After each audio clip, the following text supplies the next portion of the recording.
আমাদের সামনে একটা শ্রেষ্ঠতম সুযোগ মাহে রমজান। মাহে রমজান, মাহে রমজান। দয়া করে আল্লাহর ওয়াস্তে ভাইয়া আমার, বন্ধু আমার, সাথী আমার, ছেলেরা তোমাদেরকে বলি, বাবারা আপনাদেরকে বলি, পর্দার আড়ালের মা বোন আপনাদেরকে বলি, একটা মাস রমজান আসতেছে, দয়া করে একটু কদর করে আখেরাতের ফিকির করে গুনাহ ছেড়ে দেন। চুরি, ডাকাতি, জিনা, ব্যভিচার, মদ, জুয়া, অশ্লীলতা, বেহায়াপনা, অসভ্যতা, নোংরামি, মা বোনরা বেপর্দার জিন্দিগি মা ছেড়ে দেন। ছেলেরা বাপ, নারী দেখা, ছবি দেখা বন্ধ করে দাও বাপ। প্রিয় সাথী বন্ধু, মোবাইলের ওই নারী তোমারে সুখ দিবে না।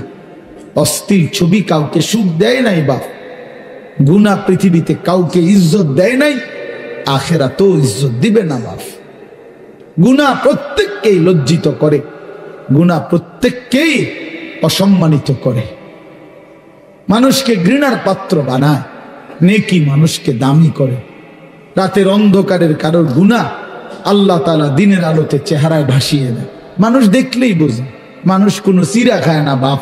মানুষ ফুট্টাখোররে দেখলে, গাঁজাখোররে দেখলে, নেশাখোরকে দেখলে মানুষ ঠিকই বোঝে, চেহারা দেখলেই বোঝা যায় বাটপারের মতো, ফুট্টাখোর, বাবাখোরের মতো।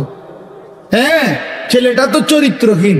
তুমি সারা রাত উলঙ্গ ছবি দেখবা, নাচ গান দেখবা, নর্তকীর ছবি দেখবা, আর লোকে তোমারে দিনের আলোতে দেখলে বলবে মাশাআল্লাহ, জোনায়েদ বাগদাদি নাও,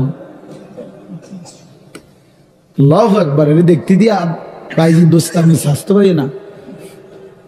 হ্যাঁ, মানুষে তো বেউকুব, মানুষে চিড়া খায়, আর আমনে ভাত খান বইয়া বইয়া।